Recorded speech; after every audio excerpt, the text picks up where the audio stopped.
Welcome to this lecture on insect vectors and diseases. Today, we're going to explore a fascinating and crucial topic in zoology and public health: how tiny insects can transmit some of the most dangerous diseases known to humanity. We will break down the two primary methods of transmission, mechanical and biological, and understand the science behind how they work. Let us dive in. To start our journey, let us look at mechanical vectors. Imagine a delivery driver who accidentally steps in mud and tracks it into your house. The driver did not create the mud, nor did it grow on their shoes. It was simply carried from one place to another. This is exactly how a mechanical vector works. An insect, like a common housefly, lands on contaminated material. The disease-causing pathogens stick to the outside of its body, especially its hairy legs. When it later lands on your food, the pathogens fall off. The insect is just an accidental transporter. Now that we understand the basic analogy, let us look at the biological reality. Because the pathogen does not grow or multiply inside the insect, there is no incubation period required. The insect acts essentially as a flying, contaminated surface. Common culprits are houseflies and cockroaches, which are notorious for spreading gastrointestinal diseases like cholera and typhoid. Understanding this is crucial for public health. Because this transmission relies entirely on physical contact, we can control these diseases through basic hygiene, proper waste disposal, and simply keeping our food covered. Building on that concept, we can actually model this risk mathematically to understand how diseases spread. The formula is P sub m equals K times C times S. Let us break down what each letter means. P sub m is the overall probability that mechanical transmission will occur. The letter K is a constant that represents how sticky the specific pathogen is. C is the contact rate, meaning how many times the insect lands on waste and then on human food each day. Finally, S is the survival time of the pathogen on the insect's body, in hours. If the contact rate increases, the risk goes up proportionally. If the pathogen is fragile and dies quickly, the risk drops. Before we move on, let us see this formula in action with a concrete example. Imagine a village experiencing a sanitation crisis. We are given a transfer efficiency constant of 0.05 for cholera bacteria. A housefly makes 10 contacts between latrines and food per day, and the bacteria survive for 4 hours. We want to find the probability of transmission. We substitute our values into the formula, multiplying 0.05 by 10, which gives us a baseline of 0.5. Multiplying that by the 4 hours of survival time gives a final risk factor of 2.0. This high number tells public health officials that immediate action, like covering food, is needed. Having mastered mechanical vectors, let us shift our focus to biological vectors. Imagine a delivery truck that is actually a mobile factory. You load raw materials into the truck, and while it drives, machines inside build the final product. By the time it arrives, the package has completely transformed.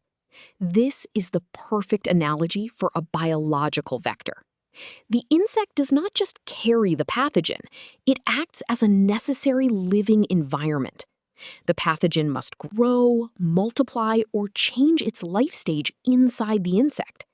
Without this specific insect host, the pathogen's life cycle would be completely broken, and it could never infect another human. This biological transformation brings us to a critical concept: the extrinsic incubation period. Unlike mechanical transmission, biological transmission requires a highly specific relationship. After an insect, like a mosquito, ingests the pathogen through a blood meal, there is a mandatory waiting time. During this period, the pathogen migrates through the insect's gut, multiplies, and travels to the salivary glands.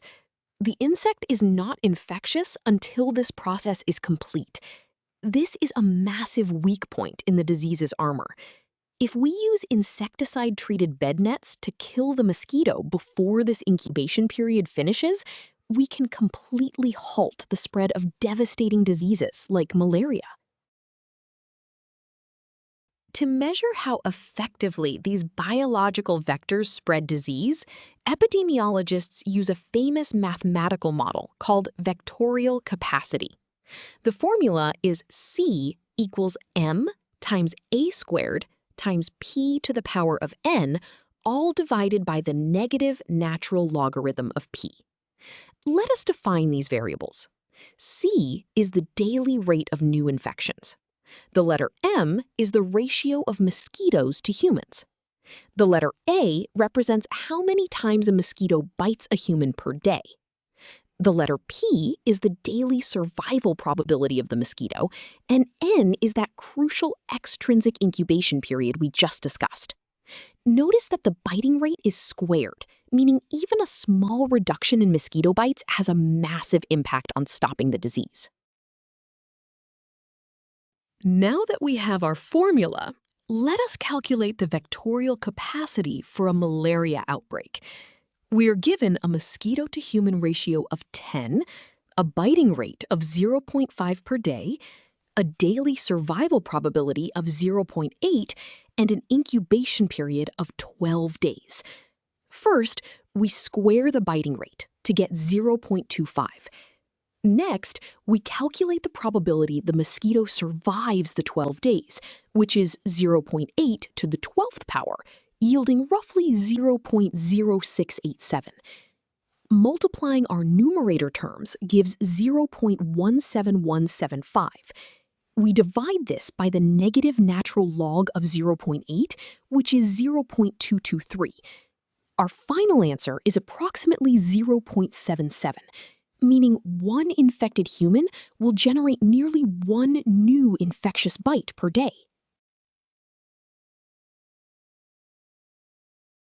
Now that we have used this formula, let us understand where its unique shape comes from by deriving its components. We start with the numerator, which represents the number of infectious bites delivered. For a mosquito to transmit a disease, it must first survive the extrinsic incubation period, denoted by n. The probability of surviving this exact number of days is p to the power of n. Furthermore, the mosquito must bite a human to acquire the pathogen, and then bite another human later to transmit it. Because the biting rate happens twice in this cycle, the variable a is squared. Finally, we multiply by m, the density of mosquitoes per human, giving us our complete numerator.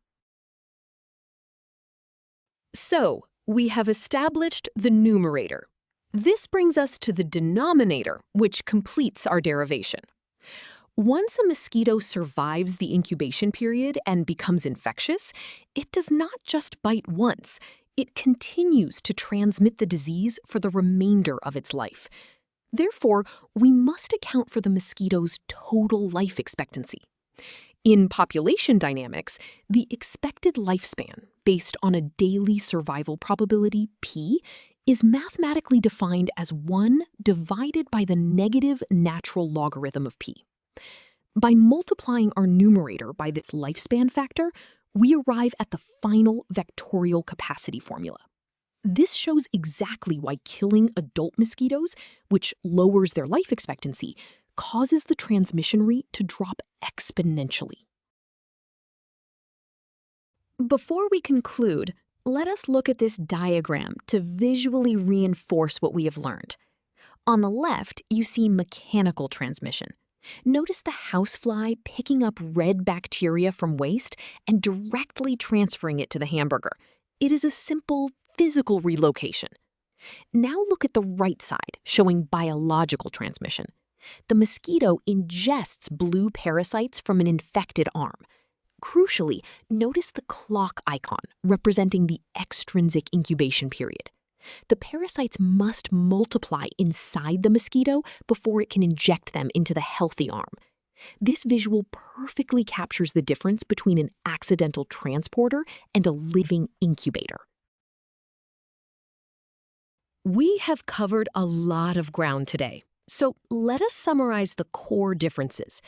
Remember that mechanical vectors are merely physical transporters, like a dirty shoe, requiring no time for the pathogen to develop.